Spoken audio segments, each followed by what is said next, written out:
안녕하세요. 반갑습니다. 4월 10 총선이 내일로 다가왔습니다. 4월 10일 총선을 통해 대한민국을 무너뜨리는 반국가 세력들이 전면에 등장을 하고 있습니다. 한동훈 위원장은 지난 종로 지원 유세에서 우리는 선량한 시민 대 범죄자 연대, 즉 범죄자들과 힘든 싸움을 하고 있다고 말했습니다.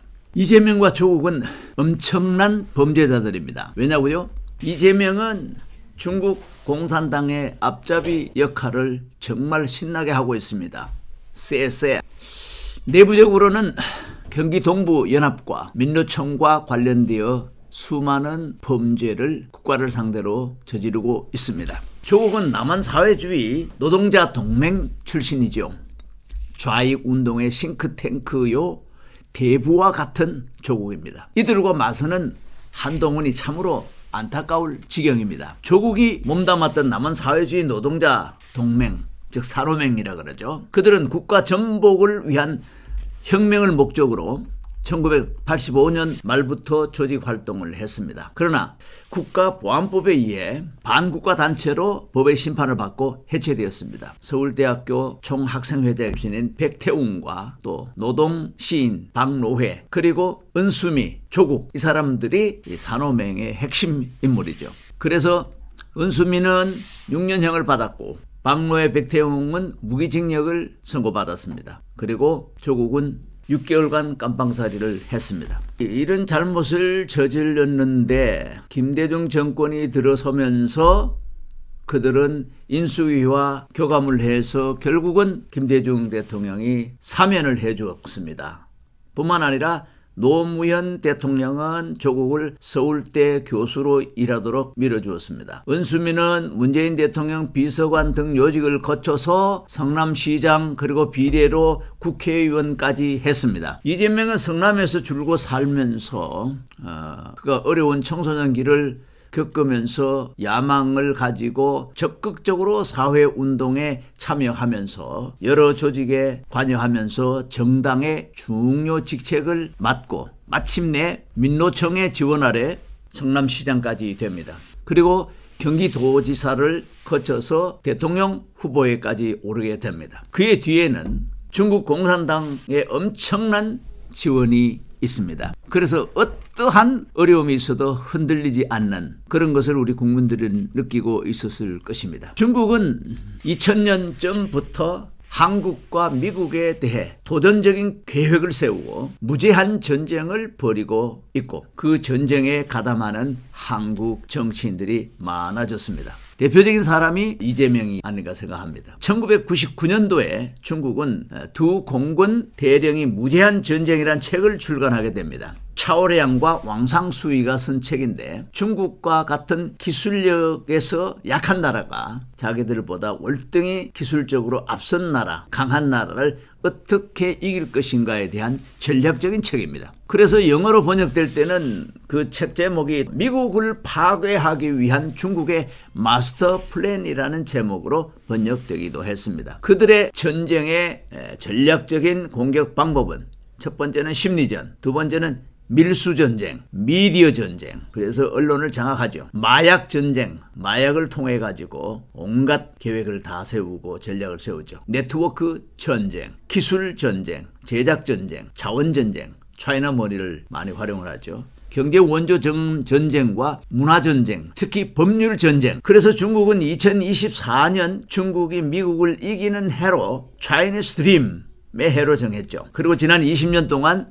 온갖 방법을 다 동원해서 중국 몽을 실현하기 위해서 노력해 왔습니다. 이러한 무한전쟁은 과거의 군사적 전쟁의 이미지와는 전혀 다르게 무기도 보이지 않고 총과 전차도 없고 전면전에 전선도 없고 군복을 입은 군인도 없고 그렇습니다. 그래서 과거 군대의 개념과는 전혀 다른 그런 전쟁을 중국은 계획을 했고 아주 성공을 해서 지금은 미국과 중국이 대치 상황에 있는 패권주의의 싸움이 치열하게 전개되는 것을 이제는 전 세계가 다 알게 되었습니다. 특히 이 전쟁에 있어서 우리가 분명히 알아야 될 것은 댓글 부대 우마오당이라는 것이 1010만 명. 그런가 하면 여성 댓글 부대 18세에서 24세까지 여성들 싸오펀홍이 1600만 명. 이들은 언제 어느 곳에서든지 가짜 뉴스를 생산 안 하고 여론을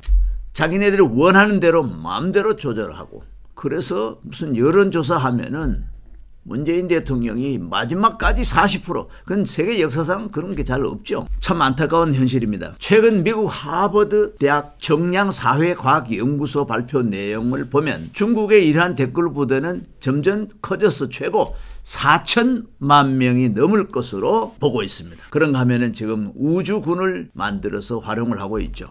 뿐만 아니라 중국은 한국에 대해서, 주변국에 대해서 동북공정이라는 프로그램을 만들어서 중국 주변 국가의 영토를 자국의 역사에 관련시키거나 편입시키거나 그렇게 해서 특히 한국의 역사를 왜곡해서 아예 대놓고 한국은 과거 우리 땅이었다 뭐 이런 얘기를 하는가 하면은 발해 또는 고구려 또 과거 부여 고조선 이건 전부 중국 역사에 편입하는 그러한 전략을 이미 완수한 것으로 알고 있습니다.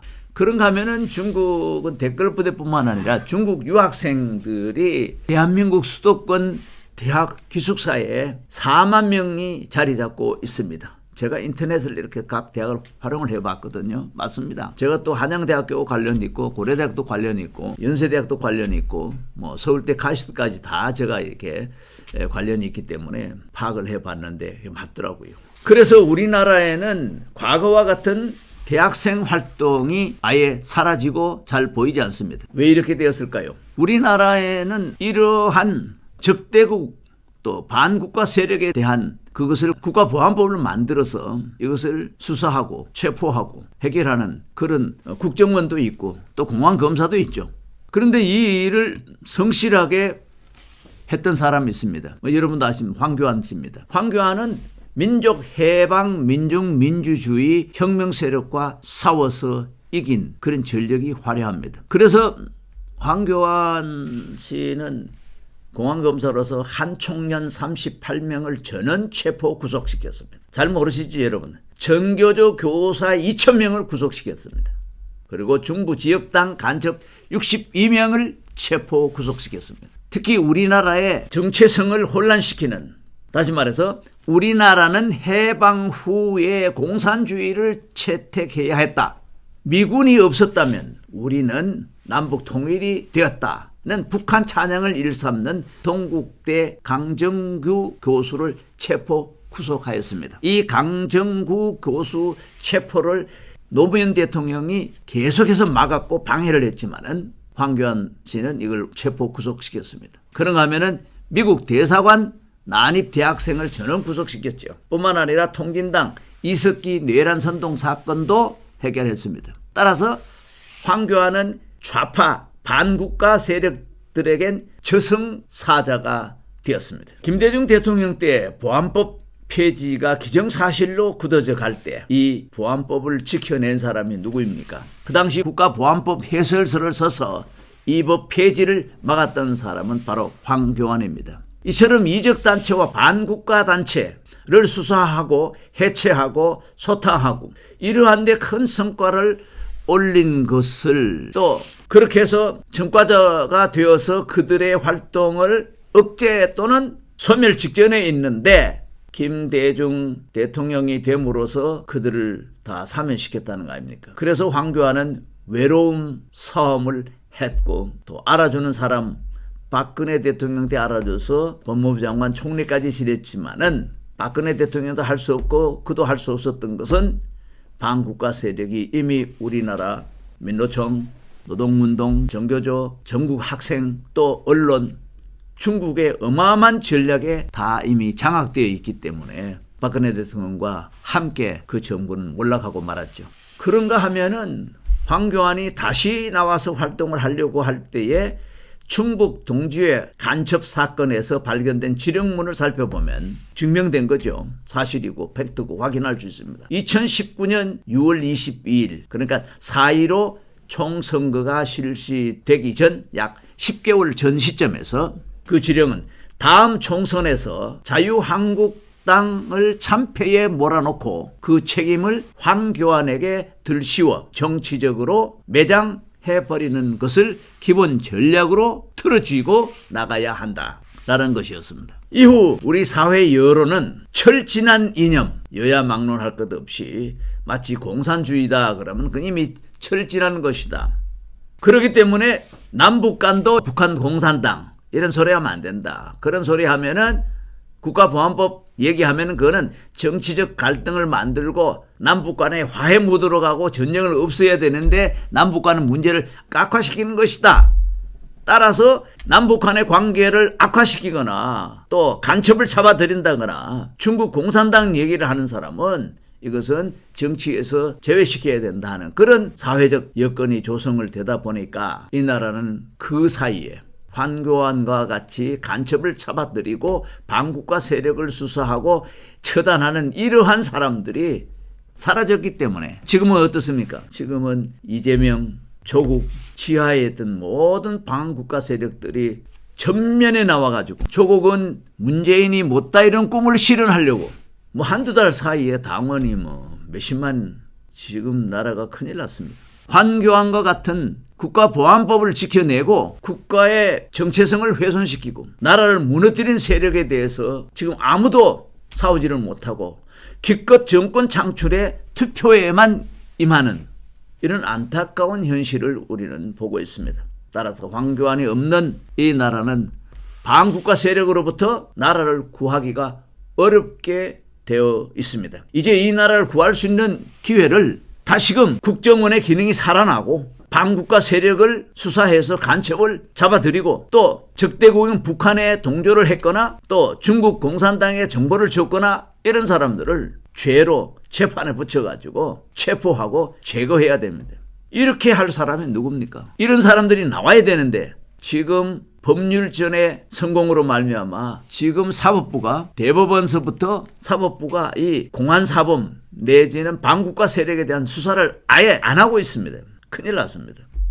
이제는 반국가 세력, 범죄 집단을 싸워서 이기기 위해서는 나라를 구할 수 있는 기회를 황교안과 같은 사람에게 또 줘야 합니다. 왜? 나라를 살리고 나라를 다시 무너지는 것을 이렇게 세우기 위해서는 이것은 불가피한 것입니다. 국가보안법을 지켜낸 그런 사람, 반국가 사범들이 대한민국을 집어삼키는 이 마당에 마치 이순신처럼 이 나라를 구할 수 있는 역할을 할 수 있는 사람을 우리는 찾아야 합니다. 그 중에 한 사람이 황교안이 아닐까 하는 생각을 저는 가져봅니다. 마지막으로 다시 한번 이 반국가 세력과 범죄 집단과의 전쟁에서 승리하기 위해서는 우리는 힘을 모아야 합니다. 건국정신, 이승만의 정신, 뭉치면 살고 해치면 죽는다.